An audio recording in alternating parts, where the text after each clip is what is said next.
గొడ్డలి పార్టీ గొడ్డలి పార్టీ గొడ్డలి పార్టీ. ఏ విషయం అడిగినా కూడా మహిళలకు మీరు హామీలు ఇచ్చారు కదయ్యా, మహిళా శక్తి అని ఒక పేరు పెట్టుకున్నారు స్టేజ్ కి. మరి ఏదయ్యా ఆడబిడ్డనిది అంటే తల్లి చెల్లి గొడ్డలి పార్టీ. ఏదయ్యా నిరుద్యోగ భృతి లేదా ఉద్యోగాలు ఇస్తామన్నారు అంటే తల్లి చెల్లి గొడ్డలి పార్టీ. ఏదయ్యా డ్వాక్రా 0 వడ్డీ రుణాలు అంటే తల్లి చెల్లి గొడ్డలి పార్టీ.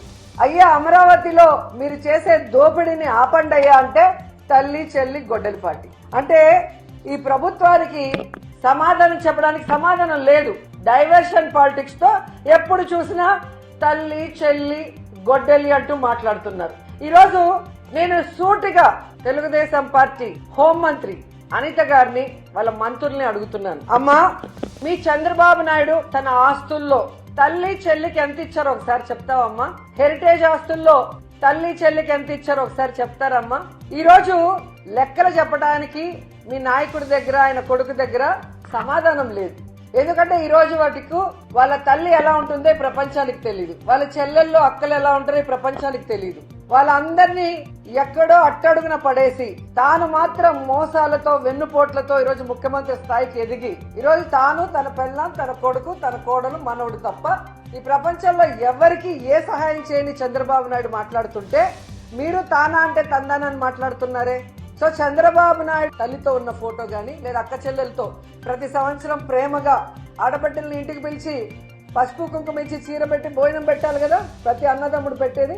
మరి ఎన్నిసార్లు పెట్టాడో ఆ ఫోటోలు ఒకసారి బయట పెడితే ఈయన తల్లి చెల్లికి ఎంత ప్రేమ ఇచ్చాడు, ఎంత గౌరవం ఇచ్చారు, ఎంత ఆస్తులు ఇచ్చారు, ఎంత విలువలతో ముందుకెళ్లాడు అనేది మేము కూడా చూస్తాం. ఈ రోజు మీరు చూస్తే ఈ దేశంలోనే జగనన్న ఇచ్చినంత ఆస్తి తన చెల్లికి ఏ రాజకీయ నాయకుడు కూడా ఎవ్వరు కూడా ఇచ్చిన దాఖలాలు లేవు. వివేకానంద రెడ్డి గారి హత్య గొడ్డలితో జరిగింది అన్నారు కదా, అది ఎవరు అధికారంలో ఉన్నప్పుడు జరిగింది? చంద్రబాబు నాయుడు గారు అధికారంలో ఉన్నప్పుడు జరిగింది. మరి ఆ రోజు మా అక్కలిద్దరు మాట్లాడుతున్నారు కదా, ఇప్పుడు వివేకానంద రెడ్డి కూతురును ఇంకొక అక్క, వాళ్ళు అప్పుడెందుకు మాట్లాడలేదని నేను అడుగుతున్నా. పవన్ కళ్యాణ్ గారు అప్పుడెందుకు మాట్లాడలేదు అని అడుగుతున్నా. ఈ రోజు వేదిక మీద ఉన్న మాట్లాడిన ఈ గొడ్డలి పార్టీని మాట్లాడిన వాళ్ళు ఆ రోజు ఎందుకు మాట్లాడలేదని అడుగుతున్నా. అధికారంలో మీరున్నారు, పోలీసు వ్యవస్థ మీ చేతిలో ఉంది, ఇంటెలిజెన్స్ మీ చేతిలో ఉంది. మరి తప్పు చేసిన వాళ్ళ మీద ఎఫ్ఐఆర్ ఎందుకు వేయలేదు, ఎందుకు ఎంక్వైరీ చేయలేదు, ఎందుకు వాళ్ళని శిక్షించడానికి ప్రయత్నించలేదు అని నేను అడుగుతున్నాను. ఈ రోజు గొడ్డలితో వివేకానంద రెడ్డి గారిని నేనే చంపాను అని దస్తగిరి గారు టీవీ ఛానల్లో ఎలా మాట్లాడాడో రాష్ట్ర ప్రజలందరూ చూశారు. ఆ దస్తగిరికి కొమ్ము కాస్తోంది ఎవరు?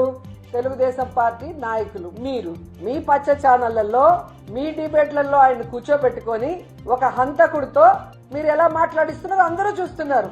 ఎందుకు మీరు మీరు అని నేను అంటున్నానంటే ఈ రోజు దస్తగిరికి గాని మీకు గాని కేసుల్లో వాదాడటానికి వచ్చే వాళ్ళు ఎవరండి? లాయర్ సిద్ధార్థ లూథ్రా గారు. ఆయన ఒకసారి రావాలంటే ఎన్ని లక్షలు ఇవ్వాలో అందరికీ తెలుసు. మరి అలాంటి లాయర్ ని దస్తగిరి పెట్టుకోగలిగిన స్తోమత ఉందా? మీ లాయరే దస్తగిరికి కూడా ఉన్నాడు అంటే చంద్రబాబు నాయుడు, దీంట్లో ఎవరి హస్తం ఉంది?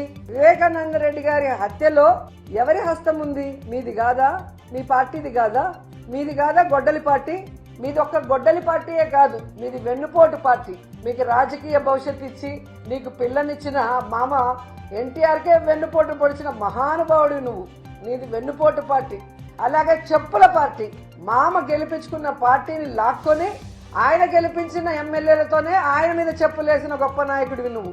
నీది చెప్పుల పార్టీ. అలాగే దొంగల పార్టీ. ఏదైతే ఎన్టీఆర్ గారు స్థాపించిన పార్టీని, ఆయన జెండాని, ఆ పార్టీ మీద ఆయన పెట్టిన ఆస్తులంతా కూడా దోచేసుకున్న దొంగవి నువ్వు.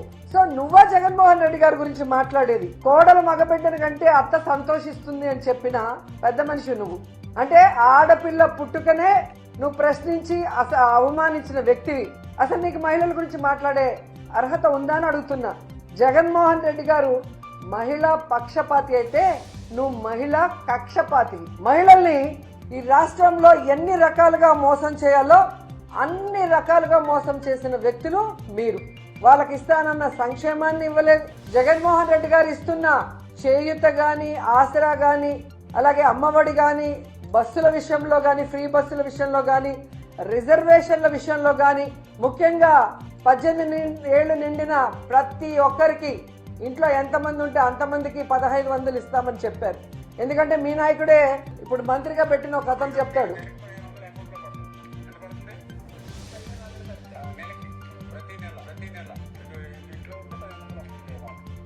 మహిళల విషయంలో మీరు చూస్తే జగన్మోహన్ రెడ్డి గారు అగ్రస్థానం ఇచ్చారు. ఇంట్లో మగవాడితో సమానంగా మహిళకి గౌరవాన్ని పెంచాలి, ఆర్థికంగా వాళ్ళు బలపడాలి అని చెప్పి ఇళ్ల పట్టాలు 31 లక్షల ఇళ్ల పట్టాలు వాళ్ళ పేరు మీద ఇవ్వటం జరిగింది. ఆ తర్వాత దాదాపుగా 10 లక్షలకు పైగా ఇళ్లు పూర్తి చేసి ఇవ్వటం జరిగింది. అమ్మఒడి కింద బిడ్డలకి ఏ విధంగా చదువుకు పంపిస్తే 15,000 ఇవ్వటం జరిగింది. ఆసరా ఇచ్చారు, చేయూత ఇచ్చారు, జగనన్న తోడు ఇచ్చారు, చేదోడు ఇచ్చారు. ఇవి కాకుండా కాపు నేస్తం ఇచ్చారు.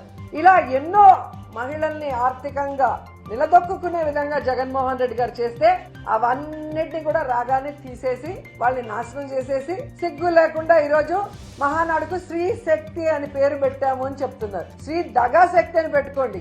ఈ రోజు మహిళల్ని నీచాతి నీచంగా మాట్లాడే పనికి మాలిన బఫూన్లందరినీ స్టేజ్ మీద మాట్లాడిస్తూ స్త్రీ శక్తి అని పెట్టుకోవడానికి మీకు సిగ్గు లేదని నేను అడుగుతున్నాను.